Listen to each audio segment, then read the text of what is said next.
Welcome, dear students, to the massive open online course in International Economics. In today's module, we are going to learn about the multilateral approaches to trade policies.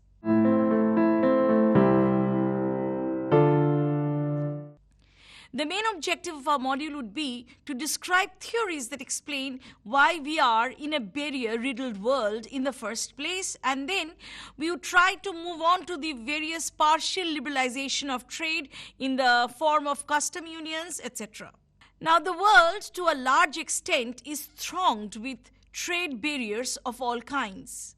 It is not surprising that a group of countries have attempted to get together to promote free trade amongst themselves, and this cannot be done in various degrees.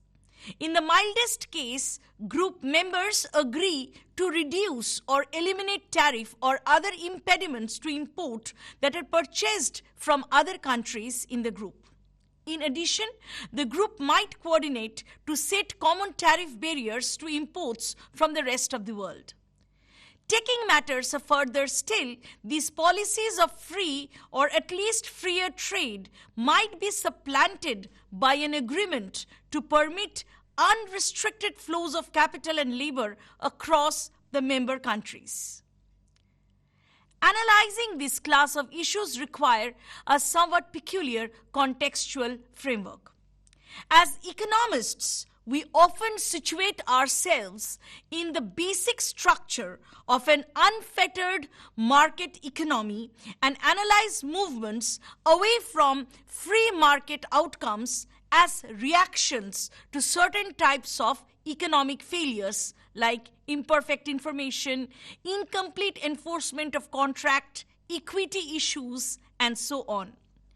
The study of movements towards free or freer trade requires us to situate ourselves in a mental status quo in which trade barriers like restricted markets more generally are the starting point, and free trade is basically a possible end to it.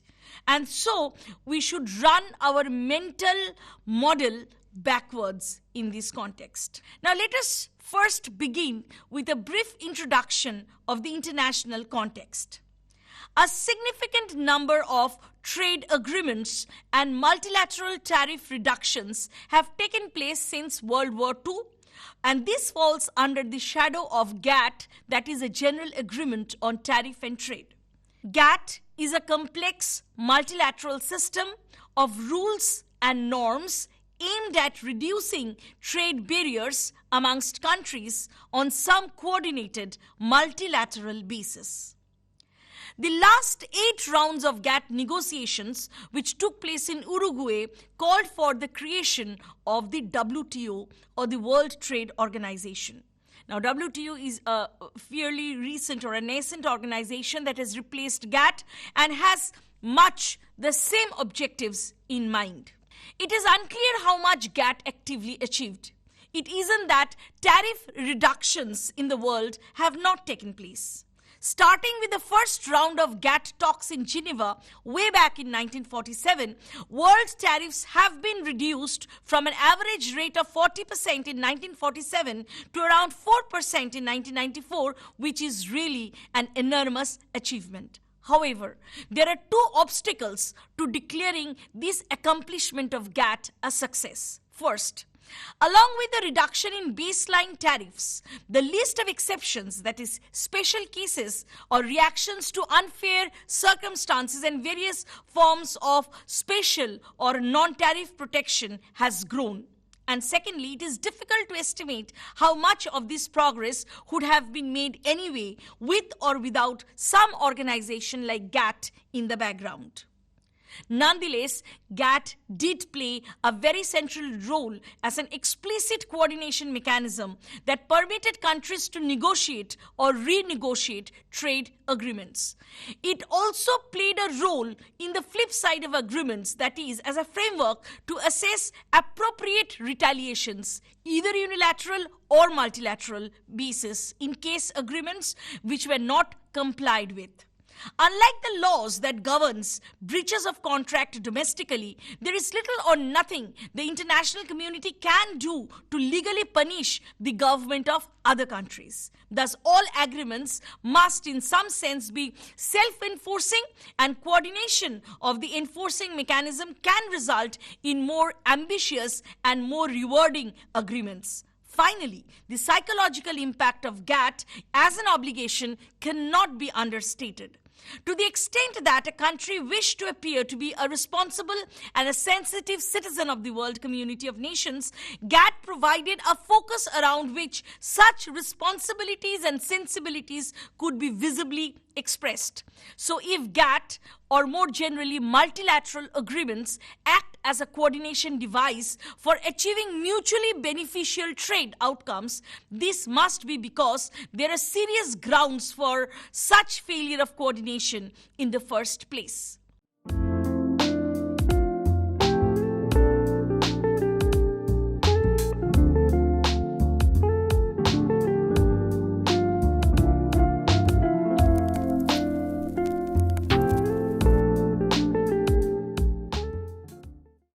Now, coordination failure is a state of affairs in which the inability of economic agents to coordinate their behavior or choices leads to a state of bad equilibrium where all economic agents are worse off. These situations arise due to difference in expectations by different agents, leading to a lack of coordination amongst themselves. Here, each agent waits for the other agent to take the first move, and the bad state would have been avoided by ensuring perfect coordination between the economic agents. The country could have been, and the economic agents would also be better off by coordinating with each other. Even when the information was given to the economic agents, there was an alternative preferred equilibrium state. Their failure to coordinate have led to the trap of a bad equilibrium. To explain this, I need to explain this because at the very end of my module, I would also be explaining a coordination game using trade protection. But let me explain a simple coordination game for all of you. Let us consider this example of the payoff matrix to explain this problem. Here we have two economic agents, the parents and the firms. The strategy of parents is whether they will educate their children or whether they are going to not to educate their children and send them to the labor market. While we have firms whose strategies are whether they would invest in a certain locality or a region to make up an industry or whether they will not invest. Now, as you can see in the payoff matrix over here, parents who does not send their children to school, and if firms invest, then the payoff is 2 and minus 20. If parents does not send their children to school and firms don't invest, then obviously the firms will get a payoff of 0 while parents gets a payoff of 2. And the other thing that if the parents send their children to school and the firms invest in that locality, the firms will get a payoff of 100 and the parents also get a payoff of 5. While if the parents send their children to school while the firms don't come and invest, obviously the firms get a payoff of 0 and parents get a negative payoff because they have already invested in the education of their child and the child does not get employment in the firms because the firms are not established. In this case, if we try to solve this game, we find that we are having multiple equilibria here. Multiple equilibria in the form of not educate and not invest and educate and invest. So these are the two equilibrium of the game. Obviously, the good equilibrium of the game is educate and invest. So parents are sending their children to school and the firms are investing. So that is the best equilibrium that can happen in the economy. So if the economic agents coordinate amongst themselves, they'll be able to reach this good equilibrium. Vis-a-vis, if there's a coordination failure, then we find them reaching the bad equilibrium, which is a situation of parents not sending their children to school and the firms not investing. As I have explained the coordination game to you now, the unilateral actions and reactions of a single country tell only a part of the story. The fact that country A places a tariff on the product of country B often ignites responses by country B that perhaps would not have been forthcoming in the absence of any initial movement by country A. Thus, the United States might consider a punitive levy on Japanese car imports in the face of perceived injustice that has been perpetrated by Japan on exports by the United States to that country. So, one interpretation of this situation is that trade wars are similar to the concept of bad equilibrium of some coordination game, which I have just explained to you. That is, both free trade and restricted trade are equilibria of the same game, the multiple equilibria that I just talked about. Under this view, multilateral organizations serves as a coordination device to attain the good free trade equilibrium of the coordination game. Now, GATT has generated several regional agreements, perhaps not deliberately, but as a reaction of its most favored nation principle or clause.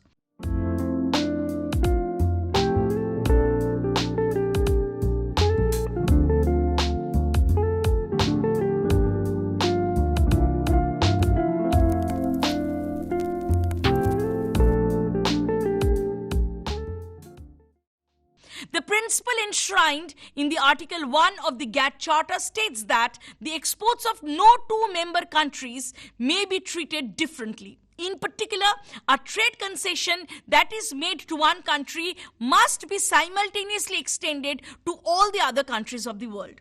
As you might imagine, several exceptions and loopholes accompany the most favored nation clause. Amongst these is the regional clause, that is a clause under Article 14. Groups of countries that wish to forge their own trading agreements may do so without extending these privileges to other countries, provided that they form a substantial free trading zone within their blocks. This made the formation of regional trading agreements very attractive under some circumstances because they permitted the maintenance of a common tariff wall without substantially running counter to the original spirit of GATT. And of course, a very outstanding example of this kind of far-reaching agreement is found in the formation of the EEC, the European Economic Community, which is known as European Union under the Treaty of Rome in 1957, with several bouts of expansion to attain its present membership of around 27 European nations. The European Union of today has pursued all the aforementioned free trade goals and in addition has worked towards common social and economic policies such as coordinated immigration and monetary policies, as well as towards a certain degree of political integration. A less ambitious arrangement in this regard is that of the NAFTA, the North American Free Trade Agreement, which permits trade in commodities across the member countries of Canada, Mexico, and United States, but stops well short of admitting the unrestricted flow of labor across these three countries. So these two examples that I've just said are interesting from another viewpoint as well. The European Union represents an example of several developed nations or developed economies at somewhat varying levels of per capita income and an overall development, attempting to set up a community of free trade exchange of goods and factors. In contrast, we have the NAFTA, which represents the coming together of countries at widely different stages in the development process. Although both examples share the common features of being multilaterally negotiated regional agreements, they are different indeed from this new perspective. Now, we see substantial protectionist tendencies in the world today. There is no doubt about that. As we have already noted, the average level of tariffs have declined over the past decades. However, the fall in tariffs have been accompanied by increments in various forms of special protection, voluntary export restrictions, voluntary import expansions, orderly market arrangements, the use of anti-dumping or countervailing duties over and beyond any reasonable notion of an appropriate reaction to unfair trade practices, and an increased use of unilateral punishments by countries such as the United States. Now, these non-tariff barriers have been on the increase since the 1970s, even as the baseline tariff has been on the decline. As the economic domination, which was once wielded by the United States, began to fade, protectionist sentiments took off. The incredible success of many newly emerging nations were viewed with a great deal of suspicion. It can be that the underhanded practices allowed these countries to export as nimbly as they did. Surely, all sorts of environmental laws were surely broken in the process, maybe. And it seemed only fair to retaliate. So we have the countervailing duties and anti-dumping provisions, which are measures laid down in the GATT as acceptable retaliation in the event of unfair trade practices, and these began to be captured and converted into standard instruments of protection.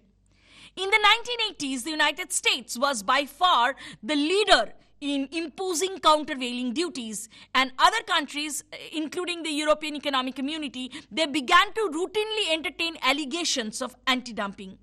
In 1987, first, the European Economic Community procedure is now far from being marginal. It involves hundreds of cases, concerns all the important trading partners of the community, and shows increasingly restrictive outcome. Second, there is a clear tendency for this GATT-honored procedure to generate outcomes embarrassing to GATT principles like harassment, discrimination between trading partners. Non-tariff barriers are intrinsic to this procedure. So anti-dumping procedures can have a protective effect on trade, even if the allegations are thrown out of court. The compelling economic case for universal free trade carries hardly any weight amongst people who really matter. If we nonetheless have a fairly liberal world trading system, it is only because countries have been persuaded to open their markets in return for comparable market opening on the part of their trading partners. Never mind that the concessions trade negotiators are so proud of wresting from other nations are almost always actions these nations should have taken in their own interest anyway. In practice, countries seem willing to do themselves good only if others promise to do the same to them. So here you see, the game theoretic strategies at work. So if we try to explain the protectionist tendencies, that why an increase in exports, no matter how expensive to produce in terms of other opportunities foregone, is a victory, and an increase in imports, no matter how many resources it releases for other uses, is a defeat, this psychology or this makeup remains. So some amount of protection for every country is indeed a best response.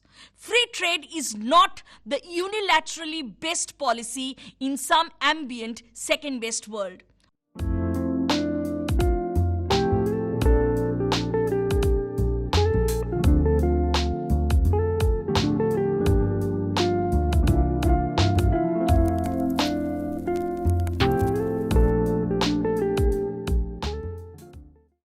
Of course, such a reaction undoubtedly hurts the other country. The move to protection in our country reduces trading possibilities for another. However, the argument does not end there. It is also the case that the other country would like to impose protection as well, and this also hurts our country in the process. So, the resulting structure is very much like a prisoner's dilemma game. If one country cooperates by having a free trade regime, the other country defects by imposing protection. The resulting equilibrium of the game is where both countries impose protection. So here we call it the tariff escalation game. In this game, we have two countries which choose their level of protection from none, medium, or high. None means obviously no protection, means there is no tariff, medium tariff and high tariff. Here we see that suppose for country B, if country B goes for imposing no tariff, what does country A does? Country A will go on to impose medium tariff because 125 is greater than 100 or 80. And if country B imposes medium tariff, then country A will impose a high tariff because 90 is greater than both 50 and 70. And if country B imposes high tariff, then we find that country A also imposes high tariff because 40 is greater than both 30 and 30. If we look at country A, then if country A imposes no tariff, then similarly we find country B imposes medium tariff because 125 is greater than 180. And then country A, if it imposes medium tariff, then country B will also impose medium tariff of 70. And if country A imposes high tariff, then we find that country B also retaliates by imposing a high tariff. So, here we find that the arrows that are shown in the diagram show step-like nature of responses, and they lead the world economy from free trade payoffs of 100,100 down to a high tariff regime in which the payoffs are 40,40. Yet, by the inexorable logic of the prisoner's dilemma, each country is making a rational decision to further their own self-interest. If I consider the concept of interest groups, we find that protectionist tendencies can build up in a country despite the fact that there are overall production gains to be made in trading. It has also been observed that even when the gains from trade theorem is true, the theorem is only a statement about the overall gains. In many situations, especially in those where trade stems from significant difference in factor endowments, international exchanges bring gains and losses to the different groups. In general, factors that are used intensively in production of import competing goods lose income, while factors that are used intensively in exportables gain. Moreover, controlling for income effects, all individuals must gain from trade as consumers. So now let's think of the interest group that might form. Consumers surely gain from unrestricted imports because of that prices gets lowered. However, consumers are a large nebulous group and they are difficult to organize. On the other hand, specific industries that are likely to be hurt by trade mobilize themselves relatively easily and they are able to lobby harder for protection from the government. Pareto observed that in order to explain how those who champion protection make themselves heard so easily, it is necessary to add a consideration that applies to social movements in general. Suppose a very simple example is explained here. Suppose that a certain measure A is the case of the loss of 1 rupee to each of 1,000 persons, and of 1,000 rupee to one individual. The latter, that is a person who is losing 1,000 rupee, will expend a great deal of energy, whereas the former will resist rather weakly. And it is likely that in the end, the person who is attempting to secure 1,000 rupees via the person A will be successful. So a protectionist measure provides large benefits to a small number of people and causes a very great number of consumers only a slight loss. This circumstance makes it easier to put protection measures into practice. So the affected groups will invariably lobby government to further their own interest. The government may acquiesce by offering them an implicit subsidy in one form or another. In the context of international trade, groups that are likely to be hurt by international trade often demand the subsidy in the form of a protective tariff or an import quota or other things. Much of protectionist policy may be attributed to the existence of well-organized interest groups that would be damaged by the opening up of free trade. If I ask a very simple question, that how likely is it that the government will give in to the interest groups that lobby for protection? Now, one answer to this question is that if the governments of the other countries appear not to give in to their interest groups, this will increase pressure on the government in question not to do so either. At the same time, the observation that governments the world over are caving into political lobbies will probably make it easier for any one government to do the same. What is at stake here is a game as well, but a more complicated one. It is a game in which the governments interact through their trade policies, but in the process, they interact with the lobbyists as well. Because the value of being a strong government might depend on how many other strong governments there are, this suggests a view of the world as a coordination game. The coordination game that I just explained a bit some minutes earlier. An offer of free trade may be met by a correspondingly open response, but in which a protective attitude might spark off a similar reaction. So here I have the protection game for you. This is similar to that of the coordination game. As you can see here, the strategies for both the countries remains the same. But here, what we find at the numbers, let us look at the algebraic numbers. We have here A dashed, B dashed, and C dashed. Now these are additional payoffs accruing to the government from listening to its protective lobbies. So payoffs A and A dash result when the other government is adhering to free trade.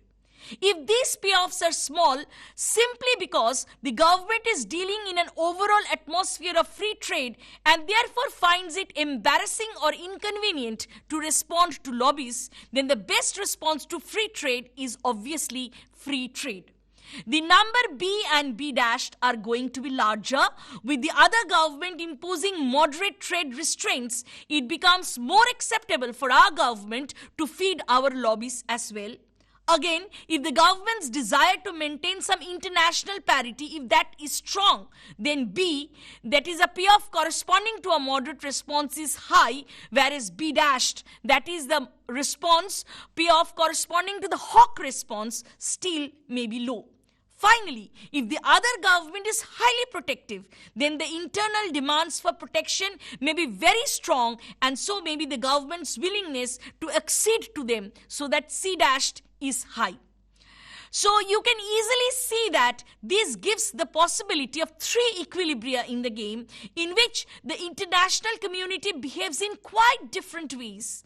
If there are a large number of countries involved instead of just two, it may be difficult to negotiate one's way out of this low-level equilibrium trap.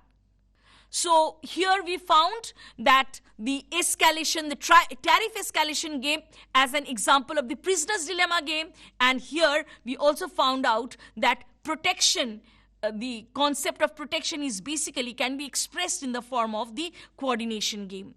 So here in this module, we basically study the multilateral trade policies. The starting point in this module was the fact that free trade theorems notwithstanding, we cannot ignore this, that we do live in a world which is riddled largely by protection. So in such a climate, organizations such as General Agreement on Trade and Tariffs and WTO have worked to lower trade barriers in a multilateral way, coordinating the actions of different countries in the process. And at the same time, some group of countries such as the European Union have gone beyond GATT by negotiating free trade agreement amongst themselves and set it back by raising or maintaining import barriers to the rest of the world. And we also see that waves of regionalism have coexisted with multilateral approaches, and in this context we have also explained the phenomenon of restricted trade in this module. Thank you.